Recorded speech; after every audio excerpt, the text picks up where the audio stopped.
کفر اور اسلام کی پہلی باقاعدہ ٹکر اور پہلی باضابطہ لڑائی غزوہ بدر کے نام سے معنون ہے۔ حق اور باطل کا پہلا ٹکراؤ اس انداز سے ہوا کہ میرے رب نے بھی اس کو یوم فرقان کہہ کے پکارا۔ جب حضور نے اعلان نبوت کیا، آپ جانتے ہیں کہ پورے قریش اور کفار حضور اور حضور کے غلاموں پہ ٹوٹ پڑے۔ طرح طرح کی اذیتیں، پریشانیاں، دکھ، مصیبتیں، مقاومتیں، مخالفتیں، نکتہ چینیاں، ناموافق حالات کے جکڑ، کیا کچھ نہیں تھا جو حضور نے سہا نہ ہو۔ راہوں میں کانٹے بھی بچھائے گئے، گڑھے بھی کھودے گئے، کوڑے بھی پھینکے گئے، اور طرح طرح کی اذیتیں دی گئیں، آوازیں کسے گئے۔ حضور کے غلاموں کو مشق ستم بھی بنایا گیا۔ تپتے ہوئے سنگریزوں پہ حضرت بلال حبشی کو کھینچا گیا، تپتے ہوئے کوئلوں پہ ان کو لٹایا گیا۔ حضرت سمیہ کو مکہ المکرمہ کے ایک چوک میں ابو جہل نے قتل کیا۔ یہ اسلام کی پہلی شہیدہ ہیں جن کے خون سے مکے کی سرزمین لالہ زار بنی۔ حضرت عمار ابن یاسر کی والدہ حضرت سمیہ رضی اللہ تعالی عنہا، ان کے خون سے مکہ لالہ زار ہوا۔ حضرت یاسر کو شہید کیا گیا۔ کون کون سے دکھ تھے اور دکھوں کی کون کون سی قسم تھی جو آزمائی نہ گئی ہو۔ پھر حضور طائف گئے تو جو مصیبتیں، جو دکھ وہاں پہنچے، وہ ایک الگ دردناک کہانی ہے۔ حضرت ام المومنین سیدہ عائشہ صدیقہ رضی اللہ تعالی عنہا فرماتی ہیں، میں نے ایک دن حضور سے پوچھا، حضور احد کے دن سے سخت بھی زندگی میں کوئی دن آیا تھا؟ صحابہ کی نظر میں احد کے دن سے سخت دن کوئی نہیں گزرا ہے۔ جب حضور کے سکے چچا شہید کر دیے گئے اور ان کا مسلح بنایا گیا، اعضائے بدنیاں کاٹ لیے گئے اور ان کا ہار پرویا گیا، حضور کے سر پہ پٹی بندھی ہوئی تھی، آنکھوں میں آنسو تھے، اور بار بار پوچھتے تھے ما فعل امی، میرے چچا کی کہانی سناؤ، میرے چچا کی بات سناؤ۔ تو یہ سخت ترین دن تھا۔ تو عرض کی حضور کیا احد کے دن سے سخت دن بھی کبھی زندگی میں آیا؟ فرمایا ہاں عائشہ، جب طائف کے بازاروں میں تیری قوم نے مجھے پتھر مارے تو یہ دن احد کے دن سے بھی سخت تھا۔ ان کے 3 سرداروں کے پاس حضور پیغام حق لے کر گئے، ان کی ہمدردی کا جذبہ لے کر حضور تشریف لے گئے، لیکن انہوں نے حضور کی دعوت کو مسترد کر دیا، بلکہ اوباشوں کے ہاتھوں میں پتھر دیے، اور حضور جب واپس ہونے لگے تو ان کو 2 رویا کتاروں میں کھڑا کر دیا۔ وہ حضور کے پاؤں پہ پتھر مارتے تھے، حضور پاؤں اٹھاتے تو وہ دوسرے پاؤں پہ پتھر مارتے۔ شدت درد اور احساس کرب سے جب حضور بیٹھ جاتے تو ان کے 2 گنڈے آگے بڑھتے، حضور کو کندھوں سے پکڑ کر اٹھاتے اور پھر پتھر مارتے۔ فرمایا عائشہ، یہ دن احد کے دن سے بھی سخت تھا جب طائف کے بازاروں میں تیری قوم نے مجھے پتھر مارے تھے۔ شاب ابی طالب میں جو 3 سال کاٹے، بھلا اس کو تاریخ کیسے بھول سکتی ہے؟ درختوں کے پتے کھا کھا کے گزر اوقات ہو رہی ہے، عورتوں کی چھاتیوں سے دودھ خشک ہو گئے۔ 3 سال سماجی بائیکاٹ کفار نے کر دیا، اور غلہ تک نہ پہنچنے دیا، وہاں پانی نہ پہنچنے دیا جاتا، اور وہ 3 سال دکھوں کی، اذیتوں کی ایک داستان ہے جو ختم ہوئی۔ میرے اور آپ کے آقا و مولا صلی اللہ علیہ وآلہ وسلم نے سارے دکھ سہے، سارے غم جھولی میں ڈالے، ساری تکلیفیں سہی، زبان سے بد دعا بھی نہیں دی۔ طائف کے بازاروں میں جب یہ اذیت ناک مراحل سے گزرے، اس وقت جو 7 صحابہ تھے انہوں نے عرض کی حضور ان کے لیے بد دعا بول دیں۔ فرمایا میں رحمت بن کے آیا ہوں، میں زحمت بن کر نہیں آیا۔ لیکن ان کا پہم جب اسرار ہوا تو حضور نے ہاتھ اٹھا دیے۔ صحابہ منتظر تھے، ابھی لب جنبش کریں گے اور ابھی آسمان سے پتھر برسیں گے، یہ 2 پہاڑ طائف کے آپس میں جڑ جائیں گے اور یہ درمیان میں پس جائیں گے۔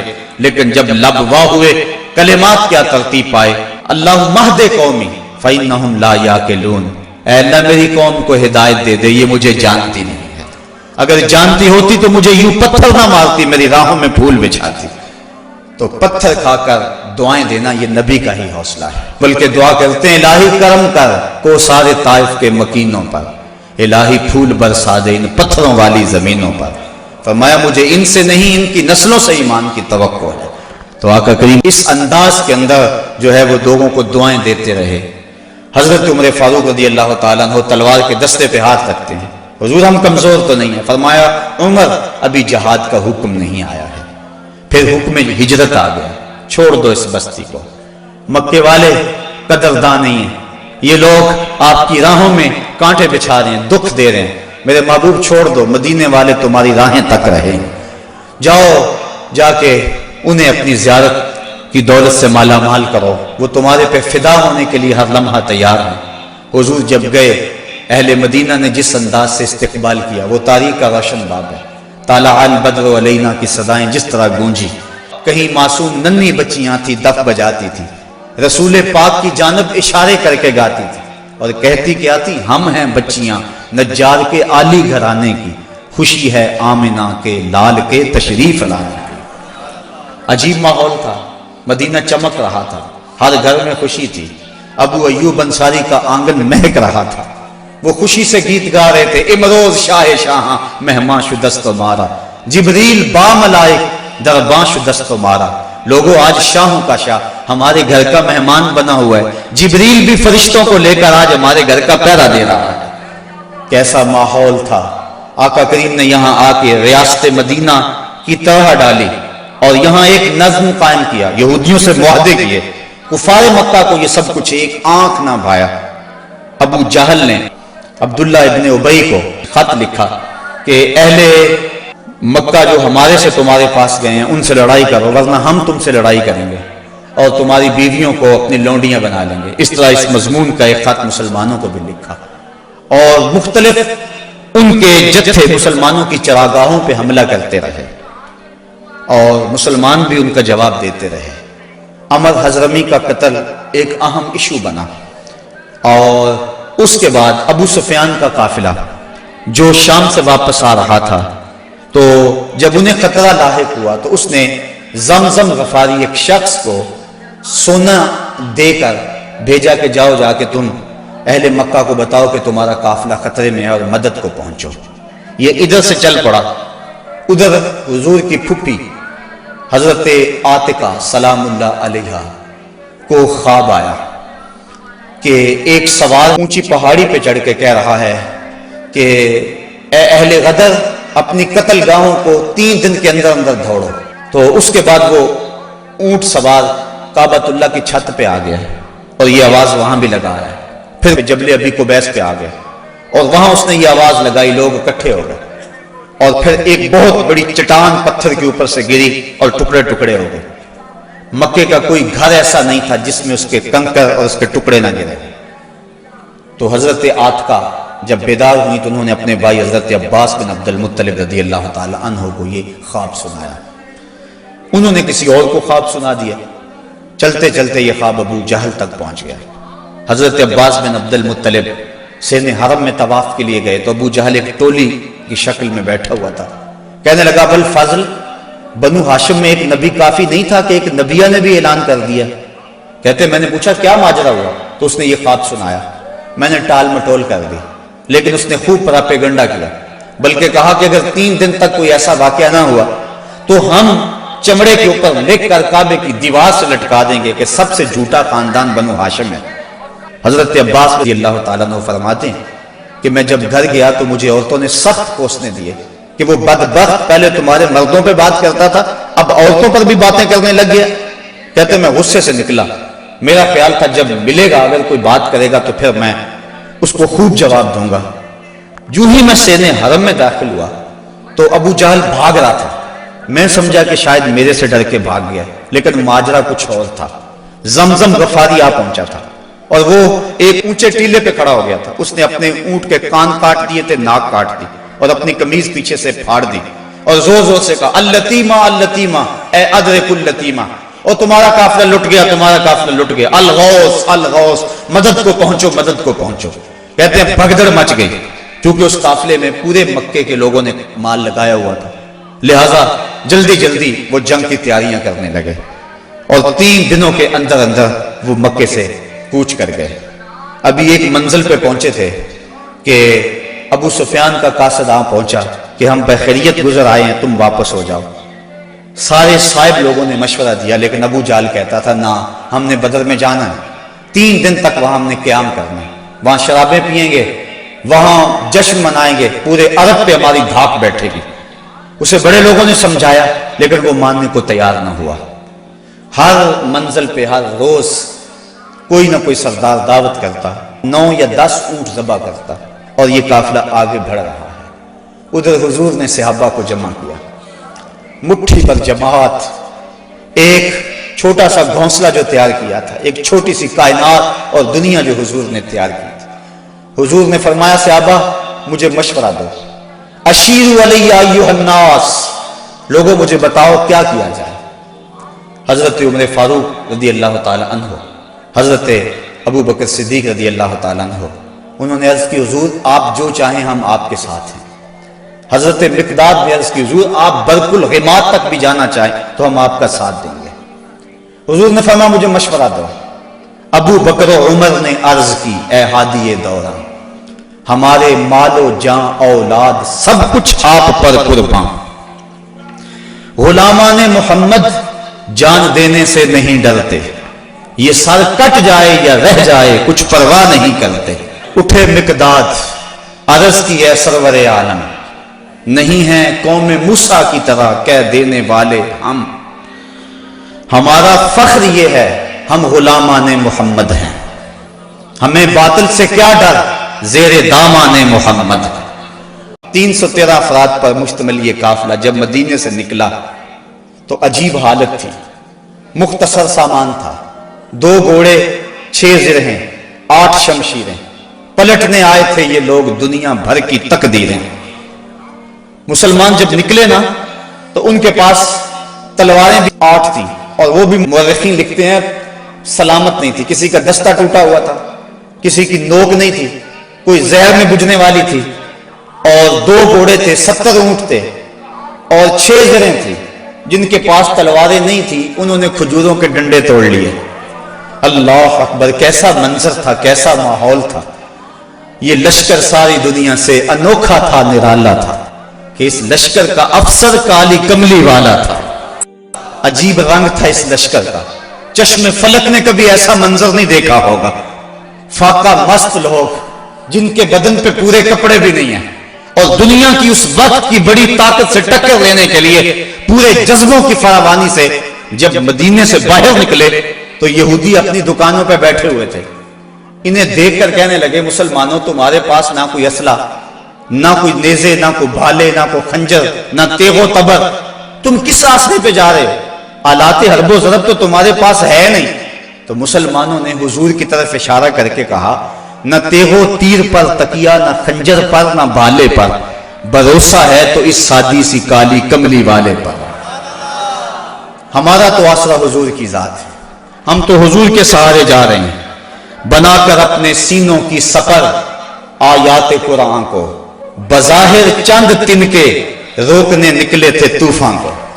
یہ چند لوگ میدان کی طرف بڑھ رہے تھے، حضور علیہ السلام نے 3 اشخاص کے لیے 1 اونٹ مقرر کر دیا کہ باری باری سوار ہوں گے، اور اپنے لیے حضور نے 1 اونٹ تنہا مقرر نہیں کیا بلکہ اپنے ساتھ بھی 2 سوار مقرر کیے، حضرت ابو لبابہ اور حضرت علی المرتضیٰ رضی اللہ تعالی عنہما۔ اور خود حضرت علی المرتضیٰ اور حضرت ابو لبابہ نے عرض کی حضور ہم اپنی باریاں چھوڑتے ہیں، آپ سوار ہیں۔ فرمایا نہ تو تم میرے سے طاقتور ہو کہ تم چل سکتے ہو پیدل، میں نہیں چلتا، اور نہ مجھے ثواب سے بے نیازی ہے کہ ثواب تمہیں چاہیے مجھے نہیں چاہیے۔ فرمایا اپنی باری پہ تم سوار ہوگے، اپنی باری پہ میں سوار ہوں گا۔ عجیب حالت ہے، فاقہ مست ہیں، کھجور کو چوس کے روزہ رکھتے ہیں، اسی کو چوس کے افطار کر لیتے ہیں۔ راستے کے اندر ایک جگہ آئی مرج الزبیہ، وہاں ایک چرواہا بکریاں چرا رہا تھا۔ ایک صحابی نے کہا سلم علی رسول اللہ صلی اللہ علیہ وسلم، یہ حضور ہے انہیں سلام کرو۔ وہ کہنے لگا میں تو نہیں سلام کرتا، میں تو سلام تب کروں گا اگر یہ بتائیں میری اونٹنی کے پیٹ میں کیا ہے۔ حضرت سلمہ بن سلامہ 9 خیز عمر ہے، چڑھتی جوانی ہے، انہوں نے اس کے پاس جا کر کہا یہ بات تو حضور سے پوچھتا ہے، یہ تو حضور کے غلام سے پوچھ لے وہ بھی بتا دے گا۔ فرمایا نزوت علیہا وفی بطنہا منکا سخلا، حضور نے فرمایا بس کرو تم نے تو اس کو رسوا ہی کر دیا ہے۔ تو حضور آگے بڑھے۔ اب جب حضور وہاں پہنچے تو کافروں نے پہلے ہی اونچی جگہ پہ پتھریلے علاقے میں پڑاؤ ڈال لیا ہوا تھا، وہاں انہوں نے اپنے خیمے گاڑ لیے تھے، اور جس سمت حضور تھے یہ علاقہ نشیبی تھا اور ریت تھی، چلتے ہوئے پاؤں دھنستے تھے اور چلنا مشکل ہو رہا تھا، سخت گرمی، 17 رمضان۔ حضور علیہ السلام وہاں پہنچے۔ حضرت سعد نے عرض کی حضور اگر تو اللہ کا حکم ہے یہاں خیمے گاڑنے کا تو میں کچھ نہیں عرض کروں گا، لیکن اگر آپ رائے لینا چاہیں تو میرا خیال ہے ان کنووں کے آگے ہم اپنے خیمے نصب کر لیں تاکہ یہ کنویں ہماری پشت پہ چلے جائیں، اور ان کنووں کو پاٹنے بند کر دیں۔ تھوڑا تھوڑا پانی تھا کنووں میں اور وہ بھی بہت نیچے۔ اب جب حضور وہاں پہنچے، یہاں مورخ اسلام حفیظ جلندری نے وادی بدر کی فریاد کو بیان کیا ہے۔ وادی بدر نے جب اپنے دامن میں اترتے ہوئے ان مقدس مہمانوں کو دیکھا تو وادی بدر نے اللہ سے فریاد کی۔ سنو بدر نے کیا کہا، الہی کیا خبر تھی، ایک دن ایسا بھی آئے گا کہ تیرا ساقی کوثر یہاں تشریف لائے گا۔ خبر کیا تھی، یہاں تیرے نمازی آ کے ٹھہریں گے، شہید آرام فرمائیں گے، غازی آ کے ٹھہریں گے۔ مالک مجھے پتا ہوتا طوفان نوح میرے اوپر سے گزرا تھا، میں کوئی پانی جمع کر رکھتی، آج ان غازیوں کو، ان مجاہدوں کو میں پانی پیش کرتی، میں شبنم کے قطرے جمع کرتی رہتی، اور آج تیرے رسول کے غلاموں کو وہ پانی پیش کر دیتی۔ مجھے کیا پتا کہ میرے بھی مقدر جاگیں گے، تیرا ساقی کوثر یہاں جلوہ گر ہوگا، تیرے محبوب کے پیارے قدم اس خاک پہ آئے، الہی حکم دے سورج کو اب آتش نہ برسائے، میرے مالک سورج کو کہہ دے اب یہ تو نہ آگ برسائے، تیرے محبوب کے قدم اس دھرتی پہ آگے ہیں، اور میرے دامن سے جب تیرے محبوب کے غلاموں کو ہوائے گرم آئے گی تو مجھ کو رحمت للعالمین سے شرم آئے گی، یا اللہ میری فریاد پوری کر لے۔ اس وادی نے فریاد کی اور دعا کرتے ہوئے وادی نے کہا برائے چند ساعت ابر بارہ بھیج دے یا رب، برائے چند ساعت ابر بارہ بھیج دے یا رب، بہاراں بھیج دے یا رب، بہاراں بھیج دے یا رب۔ وادی نے یہ دعا کی، دعا صحرا نے مانگی، دام نے امید پھیلا کر، یکا یک ابر بارہ آسماں پر چھا گیا آ کر، مدینے کی بلندی سے جو رحمت کی گھٹا اٹھی تو استقبال کو فردوس کی ٹھنڈی ہوا اٹھی۔ عجیب منظر بن گیا، اچانک بارش برسنا شروع ہو گئی اور یہ نشیبی علاقے کے اندر جو ریت تھی وہ جم گئی اور حوض پانی سے بھر گیا، اوپر کیچڑ ہو گیا، وہ چلتے ہیں تو ان کے پاؤں پھسلتے ہیں اور یہاں پاؤں جمنے لگے۔ یہ اللہ کی پہلی مدد تھی جو بدر میں مسلمانوں کو پہنچی۔ رات ہوئی، کفار نے عیش و نشاط کی بزم سجائی، لونڈیاں ساتھ آئی تھی اور گانے والی عورتیں ساتھ تھی جو گا گا کے ان کو داد عیش دیتی تھی، شرابوں کے جام لڑائے جانے لگے۔ ادھر فاقہ مستوں کی یہ مٹھی بھر جماعت، حضور کے لیے مسجد عریش بنائی گئی، ایک چھپر تیار کیا گیا۔ حضرت ابو بکر صدیق رضی اللہ تعالیٰ عنہ حضور کے پیرے کے لیے کھڑے ہو گئے۔ فرماتے ہیں ساری رات حضور نے سجدوں میں، قیام میں اور رکوع میں گزار دی، ساری رات اللہ کی بارگاہ میں روتے رہے اور اللہ کی بارگاہ میں عرض کرتے رہے اللہم ھذا قریش اقبلت بخیلائھا وفخرھا تحادک وتکذب رسولک اللہم فنصرک الذی وعدتنی۔ اے اللہ یہ قریش بڑے فخر سے آئے ہیں، تجھے بھی جھٹلاتے ہیں، تیرے رسول کی بھی تکذیب کرتے ہیں، میرے مالک جو میرے سے وعدہ کیا ہے وہ وعدہ پورا کر دے۔ حضرت ابو بکر صدیق رضی اللہ تعالیٰ عنہ فرماتے ہیں حضور کی چادر انور سر سے سرک کے کندھوں پہ آ جاتی اور کندھوں سے سرک کے حضور کی کمر پہ آ جاتی، اور میں حضور کی چادر دوبارہ سر پہ دیتا اور عرض کرتا بس کرو یا رسول اللہ، بس کرو، اللہ کی مدد آ جائے گی، بس کرو۔ لیکن حضور بار بار کہتے یا حیو یا قیوم، یا حیو یا قیوم۔ ساری رات حضور نے دعاؤں میں گزار دی۔ جب سحری کا وقت ہوا، نماز ہوئی، حضور نے لوگوں کو کہا لوگوں صفیں سیدھی کر لو۔ حضور نے ہاتھ میں چھڑی یا کوئی تیر پکڑا ہوا ہے اور لوگوں کو کہا کہ صفیں سیدھی کرو۔ حضرت سواد رضی اللہ تعالی عنہ ایک صحابی تھے، وہ سب سے تھوڑا سا آگے بڑھ گئے، حضور نے وہ چھڑی سے ان کے پیٹ میں ٹھوکر دی کہ اس طرح یا سواد سیدھے ہو جاؤ۔ تو حضرت سواد سیدھے ہو گئے، ساتھ ہی عرض کرنے لگے حضور مجھے اس کی بڑی تکلیف ہوئی ہے، درد ہوا ہے، میں آپ سے بدلہ چاہتا ہوں، قصاص مانگتا ہوں۔ سارے صحابہ ان کے کان کھڑے ہو گئے، اس حالت میں یہ کیا کہہ رہا ہے؟ حضور نے فرمایا اچھا بدلہ لے لے۔ عرض کی حضور جب آپ نے مجھے چھڑی ماری تھی تو میرا پیٹ برہنہ تھا، حضور نے زرہ کے بند کھول دیے اور پیٹ ننگا کر دیا۔ حضرت سواد نے جب حضور کے چمکتے ہوئے بطن کو دیکھا فَقَبَّلَ بَطَنَهُ، تو چمٹ گئے اور حضور کے پیٹ کو چومنے لگے۔ حضور نے فرمایا سواد تجھے اس چیز پہ کس نے ابھارا؟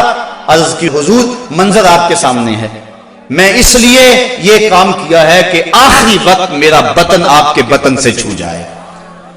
اللہ کے محبوب علیہ السلام نے صفوں کو سیدھا فرمایا اور پھر جا کے حضور نے سجدے میں سر رکھ دیا، اور پھر حضور نے ایک ایسی دعا مانگی، آج تک ایسی دعا کسی نے نہیں مانگی ہوگی، بڑی ناز والی دعا، بڑی انداز والی دعا، ایسی دعا آج تک نہ کسی نے مانگی اور نہ کوئی مانگ سکتا ہے۔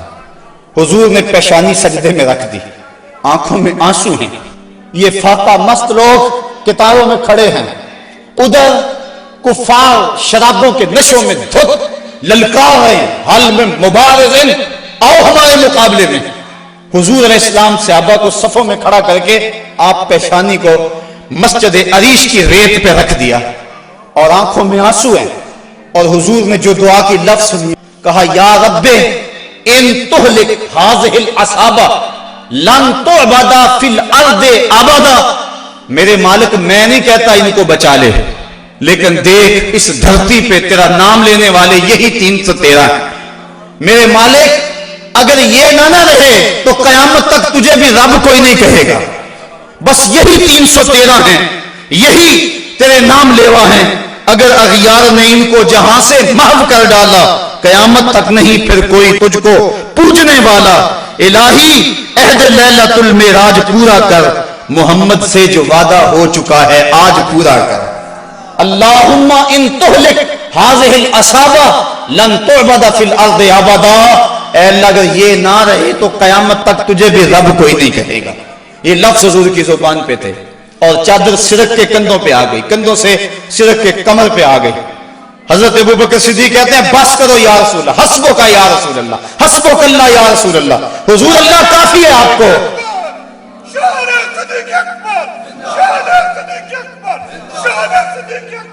تو کہا حضور بس کرو، اللہ کی مدد آ گئی، لیکن حضور کی آنکھوں میں مسلسل آنسو ہیں، اور کہتے ہیں مالک یہی مٹھی بھر میری زندگی کی کمائی ہے، یہی 313 ہے تیرے نام لیوا روئے زمین پہ، اگر یہ نہ رہے تو قیامت تک تجھے بھی کوئی رب نہیں کہے گا۔ پھر کیا ہوا؟ اچانک حضور نے سر اٹھایا، حضرت ابوبکر صدیق فرماتے ہیں میں دیکھ رہا تھا، حضور نے فرمایا ابشر یا ابا بکر اتاک نصر اللہ ھذا جبریل آخذ بعنان فرسہ، ابو بکر بشارت ہو، مبارک ہو، وہ دیکھو اللہ کی مدد آ گئی ہے، وہ دیکھو جبریل گھوڑے پہ سوار ہیں اور گھوڑے کی لگام کو تھامے ہوئے ہیں، اور گھوڑے کے پاؤں کے اوپر گرد جمی ہوئی ہے، وہ دیکھو اللہ کی مدد آ گئی۔ اللہ اکبر۔ حضور علیہ السلام یا حیو یا قیوم کا وظیفہ پڑھ رہے ہیں، ادھر کافروں نے کہا حل میں مبارزن، حضور نے 3 انصاری جوان بھیجے، حضرت حارث، حضرت معاذ اور حضرت معوذ۔ قریش نے پوچھا کون؟ کہا ہم رہت من الانصار، انصار میں سے ہم کچھ لوگ ہیں، کہا جاؤ چلے جاؤ، ہمارا تمہارے سے کوئی مقابلہ نہیں، ہمارے جوڑ کے لوگ بھیجو، ہم اپنے جوڑ کے لوگوں سے لڑا کرتے ہیں۔ انہوں نے آ کر حضور سے عرض کی حضور یہ بڑے متکبر ہیں، کہتے ہیں تم ہمارے جوڑ کے نہیں ہو۔ حضور علیہ السلام نے فرمایا قم یا عبیدہ، قم یا حمزہ، قم یا علی، عبیدہ تم اٹھو، حمزہ تم اٹھو، علی تم اٹھو۔ کہا جاؤ تم جوڑ کے ہو، بلکہ ان کو توڑ کے آؤ۔ حضرت علی، حضرت حمزہ اور حضرت عبیدہ تینوں گئے۔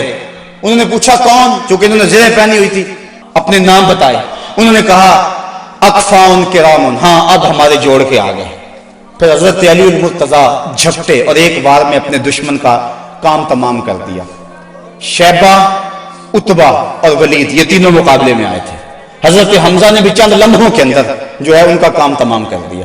حضرت عبیدہ بوڑھے تھے، ان کی پنڈلی کٹ گئی اور پنڈلی سے جو ہے وہ گودا باہر آ رہا تھا، اور حضرت حمزہ اور حضرت علی آگے بڑھے اور ان کی مدد کی اور ان کے دشمن اور مقابل کو قتل کیا. حضرت عبیدہ کی آنکھیں کچھ ڈھونڈ رہی ہیں، پھر اچانک حضور نظر آئے تو وہاں گھسیٹ کے آپ کو حضور کی طرف کرنے لگے.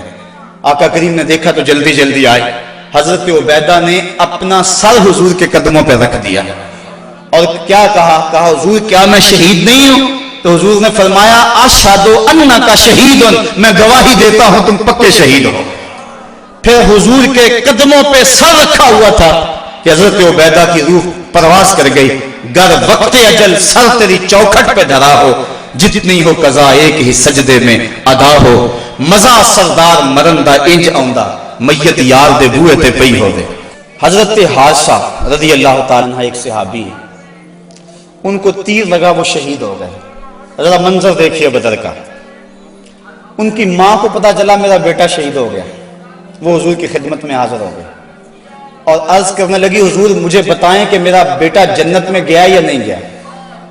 اگر وہ جنتی ہے تو پھر میں صبر کروں گی، نہیں تو میں بین کروں گی، واہ ویلا کروں گی. حضور علیہ السلام نے جو جواب دیا سنیے کیا خوبصورت جواب تھا. حضور نے فرمایا آبا حبلت یا امہ حارثہ، حارثہ کی امی تجھے کیا ہو گیا ہے؟ جنت ایک نہیں ہے، جنت اللہ نے کئی بنائی ہیں.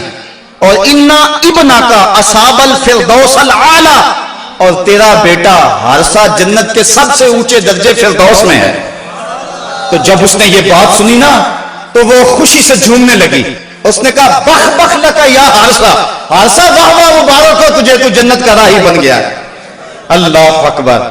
اب حضور علیہ السلام اسی چھپر میں بیٹھے. حضرت علی المرتضیٰ فرماتے ہیں میں جنگ کرتا اور کئی کافروں کو جہنم رسید کرتا، پھر مجھے شوق ہوتا میں حضور کے پاس جاتا اور میں دیکھتا حضور سجدے میں سر رکھا ہوا ہے اور کہتے ہیں یا حیو یا قیوم، یا حیو یا قیوم. یہ لفظ حضور کی زبان پہ میں 3 مرتبہ گیا اور تینوں مرتبہ جو ہے وہ حضور کی زبان پہ یہی لفظ تھے اور سر سجدے میں تھا. اس کے بعد پھر گمسان کا رن پڑا اور کافروں نے یک بارگی حملہ کر دیا. حضرت علی المرتضیٰ سے روایت ہے، فرماتے ہیں جب سب نے یک بارگی حملہ کیا نا تو ہم نے کیا دیکھا کہ حضور بھی اٹھ کے آ گئے. اللہ اکبر. فلک سہما ہوا تھا کافروں کی چیرہ دستی سے، زمین شک ہو رہی تھی غلبہ باطل پرستی سے، مگر جب کملی والا آ گیا اٹھ کر مسلح سے، خدائی ہو گئی محفوظ کافروں کے حلے سے. صدائے نعرہ تکبیر سے تھرا اٹھی وادی کہ امت کے ضعیفوں کی مدد کو آ گیا ہادی. نہتوں کو سہارا مل گیا دستے پیمبر سے، زمانہ گونج اٹھا نعرہ اللہ اکبر سے. فضا میں ہر سمت لہرا گیا اسلام کا جھنڈا، برائے اہل عالم امن کے پیغام کا جھنڈا. حضور مسلح سے اٹھ کر میدان میں آ گئے. فرماتے ہیں کہ میں نے دیکھا کہ کافروں پر سب سے بڑھ کر جو آگے حملہ کرتا تھا وہ اللہ کے رسول صلی اللہ علیہ وسلم. حضور بڑھ بڑھ کے حملہ کرتے تھے اور فرمایا قوموا الی الجنہ عرضها السماوات والارض، نکلو اس جنت کی طرف جس کی چوڑائی زمین و آسمان کے برابر ہے. حضور یہ پڑھتے جا رہے تھے قوموا الی الجنہ، بڑھو بڑھو جنت کی طرف. ایک صحابی تھے اللہ اکبر، وہ کہنے لگے بخن بخن یا رسول اللہ عرضها السماوات والارض، واہ واہ حضور کیا جنت کی چڑھائی زمین و آسمان کے برابر ہے؟ حضور فرمایا ہاں عرضها السماوات والارض. تو وہ کھجوریں کھا رہے تھے، انہوں نے کھجوریں پھینک دی. کہا پھر میرے اور جنت کے راستے میں یہ کھجوریں رکاوٹ بنی ہوئی ہیں، اور میدان میں کود گئے اور داد شجاعت دیتے ہوئے جام شہادت نوش کر لیا. پھر ابو جہل نے سوچا کہ یہ تو پانسا پلٹ گیا، تو اس نے کہا آواز دو لنا عزا ولا عزا لکم، ہمارے پاس عزا ہے تمہارے پاس عزا کوئی نہیں. تو حضور نے فرمایا تم بھی اونچی جگہ پہ چڑھ جاؤ، اپنے غلاموں کو فرمایا. اور جب وہ کہتے ہیں لنا عزا ولا عزا لکم، اور تم جواب کے اندر کہو اللہ مولانا ولا مولا لکم، اللہ ہمارا مولا ہے تمہارا مولا ہی کوئی نہیں ہے. فرمایا یہ آواز دو. اب یہ آواز دی جا رہی. کیسا منظر ہے بدر کا. اللہ اکبر. حق اور باطل ٹکرا رہے ہیں. اللہ نے بھی اس دن کو یوم فرقان کہہ کے پکارا. حق اور باطل ٹکرا رہے ہیں. حضرت عبد الرحمن بن عوف رضی اللہ تعالیٰ عنہ فرماتے ہیں، عشرہ مبشرہ میں سے، فرماتے ہیں میں کھڑا تھا کہ 2 لڑکے آ گئے، نوعمر، کہنے لگے چچا ابو جہل کو جانتے ہیں؟ میں نے کہا بیٹا تم نے کیا کرنا ہے؟ کہنے لگے ہم نے قسم کھائی ہے یا مر جائیں گے یا ماریں گے، کیونکہ سنا ہے وہ حضور کو گالیاں دیتا ہے۔ میں نے کہا اس کے گرد تو بہت بڑا دستہ ہے ایک فوج کا۔ وہ کہنے لگے یہ دستہ اسرائیل کا راستہ نہیں روک سکتا۔ کہتے میں نے اشارہ کیا وہ ابو جہل ہے۔ کہتے ابھی میری انگلی اٹھی تھی، میں نے دیکھا شہبازوں کی طرح جھپٹ کے وہ ابو جہل کے اوپر ٹوٹ پڑے۔ لڑتے لڑتے ایک کا بازو کٹ گیا، لیکن اس کا چمڑا جو تھا وہ اڑا رہا، جس کی وجہ سے لڑتے لڑتے رکاوٹ ہوتی تھی۔ اس نے اپنے ہاتھ کو پاؤں تلے رکھ کے توڑ کے پھینک دیا۔ جو جہاد کے راستے کے اندر رکاوٹ بنتا ہے وہ اپنا بازو بھی ہو تو اس کو ہٹا دیں گے راستے سے۔ ابو جہل کی ٹانگیں کاٹی اور پھر دوڑے دوڑے حضور کے پاس آئے، ننھی ننھی تلواریں، چھوٹے چھوٹے بچے، معاذ اور محوذ افرا کے بیٹے، یہ دونوں حضور کے پاس آئے اور کہنے لگے حضور، ایک نے کہا حضور ہم نے ابو جہل کو قتل کیا ہے، دوسرا کہنے لگا نہیں نہیں حضور میں نے قتل کیا۔ یہ آپس کے اندر میٹھی لڑائی لڑنے لگے۔ حضور فرمانے لگے تم نے تلواروں کو دھویا تو نہیں ابھی؟ کہا نہیں حضور۔ فرمایا لاؤ اپنی تلواریں۔ تو جب تلواریں لائی گئی تو دونوں کو خون لگا ہوا تھا۔ حضور نے فرمایا کلاکما قتلہ، تم دونوں نے مل کر اسے قتل کیا۔ تو یہ غزوہ جاری تھا اور کافر کٹ کٹ کے گر رہے تھے اور اللہ تعالیٰ نے اسلام کو فتح دی۔ 70 کافر مارے گئے، 70 کافر موقع پہ قتل ہو گئے، 70 افراد کو گرفتار کر لیا گیا، باقی دم دبا کے بھاگ گئے اور سخت سراسیمگی کا عالم، نعرے تکبیر کے لگ رہے ہیں۔ صحابہ حضور کو دیکھتے ہیں اور میدان جنگ کے اندر کود پڑتے ہیں۔ آواز آتی ہے اقدم ہیزوم، ہیزوم آگے بڑھو۔ صحابہ نے عرض کی حضور یہ ہیزوم کون ہے؟ اور آواز دینے والا بھی نظر نہیں آتا۔ فرمایا یہ جبریل کی آواز ہے، اور ہیزوم جبریل کے گھوڑے کا نام ہے۔ وہ اپنے گھوڑے کو کہتا ہے تو بھی آگے ہو جا۔ شانہ بشانہ مسلمانوں کے جبریل بھی لڑ رہا تھا، وہ بھی جہاد میں تھا۔ اللہ اکبر۔ اللہ نے اسلام کی فتح کی، اسلام کو کامیابی دی۔ اللہ کے محبوب علیہ السلام نے اللہ کا شکر ادا کیا اور لڑتے لڑتے کئی مناظر آئے۔ حضرت عکاشہ کی تلوار ٹوٹ گئی تو وہ حضور کی خدمت میں حاضر ہوئے، حضور تلوار ٹوٹ گئی ہے، تو حضور کے ہاتھ میں ایک ڈنڈا تھا وہی اس کو دے دیا۔ فرمایا قاتل بہذا یا عکاشہ، عکاشہ اس کے ساتھ لڑو۔ کہتے ہیں جب یوں لہرایا تو وہ لوہے کی تلوار بن گئی اور ساری زندگی حضرت عکاشہ کے ساتھ وہ تلوار رہی۔ حضرت قتادہ کہتے ہیں کہ میرے یہاں تیر لگا آنکھ کے قریب اور آنکھ کا ڈیلا باہر آ گیا۔ میں حضور کی خدمت میں حاضر ہوا، حضور نے اپنا لعاب لگایا اور جہاں وہ ڈیلا تھا وہیں رکھ دیا۔ وکان لا یدری ایو عینیہ اصیبت، حضرت قتادہ کو پتہ نہیں چلتا تھا کہ ہاں خراب کون سی ہوئی تھی، یعنی دونوں کی روشنی ایک جیسی تھی اور کوئی نشان بھی باقی نہیں رہا تھا۔ یہ حضور کے لعاب کی برکتیں تھیں۔ اللہ نے اسلام کو فتح دے دی۔ حضور علیہ السلام 3 دن وہاں قیام فرمایا۔ قیام فرمانے کے بعد حضور وہاں چلے، راستے میں ایک جگہ پہ حضور نے پڑاؤ کیا تو جبریل آ گئے اور جبریل نے کہا ردیتا یا رسول اللہ، حضور آپ راضی ہوئے ہیں کہ نہیں ہوئے ہیں؟ حضور نے فرمایا میں راضی ہو گیا ہوں۔ کہا مجھے اللہ نے کہا ہے کہ میرے محبوب سے پوچھ کر آنا ہے، اگر اجازت دے تو آنا ہے، تو میں اجازت چاہتا ہوں۔ حضور فرمایا چلے جاؤ۔ حضور نے حضرت عبداللہ بن رواحہ اور حضرت زید بن حارثہ رضی اللہ تعالی عنہما کو کہا تم ذرا آگے چلے جاؤ اور اہل مدینہ کو خبر دو کہ اللہ نے اسلام کی فتح عطا فرمائی۔ یہ آگے آگے چلے گئے، حضرت عبداللہ بن رواحہ اور حضرت زید بن حارثہ، اور جا کے لوگوں کو کہا لوگوں مجدہ باد، مبارک ہو، ابو جہل قتل ہو گیا، امیہ قتل ہو گیا، ولید قتل ہو گیا، عتبہ قتل ہو گیا، شیبہ قتل ہو گیا، ابو البختری قتل کر دیا گیا، ان کے بڑے بڑے سردار قتل کر دیے گئے۔ اللہ نے اسلام کو فتح دے دی۔ 70 ان کے قتل ہوئے اور 14 مسلمانوں کے شہید ہوئے، 13 موقع پہ اور 1 راستے میں۔ اب منافق تو کہہ رہے تھے اتنی بڑی قوم سے ٹکرانا یہ ان کے بس کی بات ہی نہیں ہے، ان کے پاس تو کھجوروں کے ڈنڈے تھے، تلواریں بھی کن تھی، یہ کیسے لڑے ہوں گے؟ وہ کہنے لگے غلط کہتے ہو، غلط کہتے ہو، تمہاری عقل کو کچھ ہو گیا ہوا ہے۔ بلکہ ایک منافق نے کہا کہ زید بن حارثہ جس اونٹ پہ سوار ہیں وہ تو حضور کا ہے، اس کا مطلب ہے کہ حضور نہیں ہے، یہ ان کے اونٹ پہ بیٹھا ہوا ہے۔ حضرت اسامہ بن زید کہتے ہیں کافروں نے اتنا پراپیگنڈا کیا منافقوں نے کہ مجھے بھی شک ہو گیا۔ میں نے اپنے باپ سے پوچھا کہ ابا جی واقعی مسلمانوں کو پتہ ہوئی ہے؟ تو میرے باپ نے کہا بیٹا کیا کہتے ہو، اللہ نے اسلام کے جھنڈے گاڑ دیے ہیں۔ اللہ اکبر۔ حضرت عاصم بن عدی کہتے ہیں میں نے حضرت عبداللہ ابن رواحہ کو ایک طرف کیا، میں نے کہا احقن ما تقول یا ابن رواحہ، اے رواحہ کے بیٹے جو تم کہتے ہو حق کہتے ہو؟ انہوں نے کہا ای واللہ، اللہ کی قسم ایسا ہی ہوا ہے، ایسا ہی ہوا ہے۔ کافر بھاگ گئے، اللہ نے اسلام کو فتح دے دی۔ کہتے ہیں کہ جب انہوں نے یہ گواہیاں دی تو جو بچے تھے نا مدینے میں وہ باہر گلیوں میں نکل آئے اور اونچی اونچی آواز کیا لگاتے تھے؟ وہ کہتے تھے قتل ابو جہل الفاسق، وہ فاسق ابو جہل قتل کر دیا گیا، قتل کر دیا گیا۔ اور اب وہ تیاریاں کرنے لگے حضور کے استقبال کی۔ آقا کریم جب تشریف لائے وہ منظر مدینے کا دوبارہ تازہ ہو گیا، اور آج میں اس کو مختلف کتب سید سے پڑھ رہا تھا۔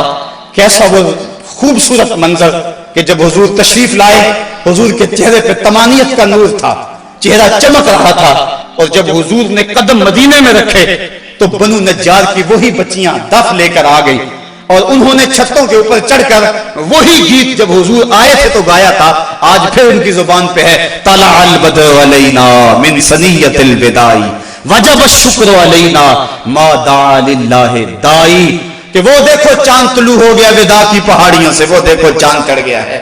اور حضور یوں تشریف لائے مدینہ کے اندر، اللہ نے اسلام کی عظمت کے جھنڈے گاڑ دیے، اور اس دن کو میرے رب نے بھی یوم فرقان کہہ کے پکارا۔ 22 رمضان کو حضور نے مراجعت فرمائی، اور جمعے کا دن تھا جب حضور مدینہ شریف پہنچے۔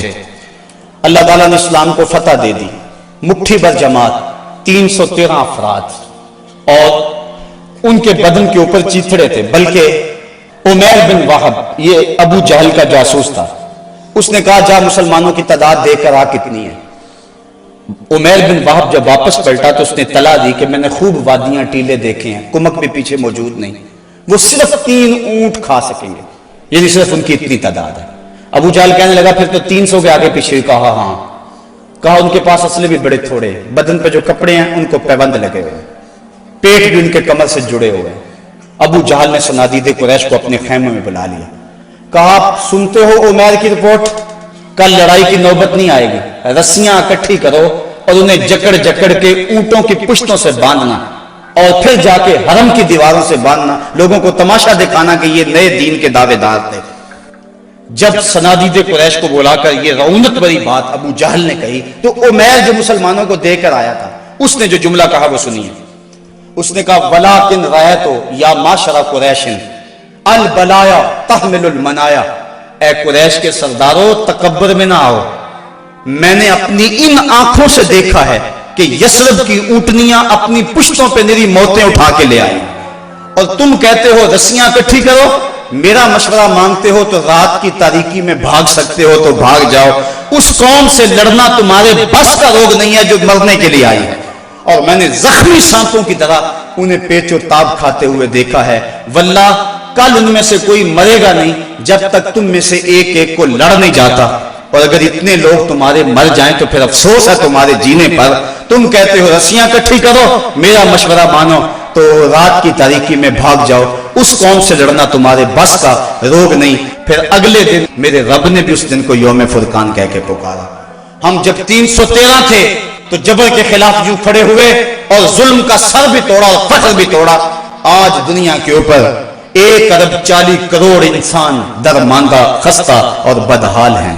صاحبو اس بات میں تو واقعی معقولیت ہے کہ جب تم کمزور ہو تو طاقتور سے ٹکر نہ لو، لیکن اگر تم کمزور بھی ہو لیکن درندہ تمہارے گھر میں گھس آئے اور تمہارے بچوں کی ہڈیاں توڑنے لگے اور تمہارے گھر کے افراد کا خون پینے لگے اور پھر بھی تم کہو کہ ہم مقابلہ نہیں کر سکتے ہیں تو یہ کیسی بے ڈھنگی بات ہے۔ اب بھی بلا کو جینے کا جواز باقی رہ گیا ہے۔ زندگی اتنی بھی غنیمت نہیں کہ اس کے لیے عہد کم ظرف کی ہر بات گوارا کر لی جائے۔ صاحبو زندگی کے یہ حسین لمحے اہل بدر کی زندگیوں سے روشنی لے کر منور کیے جا سکتے ہیں۔ آج پوری دنیا کے اوپر 1,40,00,000,000 انسان کبھی خانمہ برباد نہ ہوتے اگر انہیں بدر والوں کا جذبہ نصیب ہو گیا ہوتا۔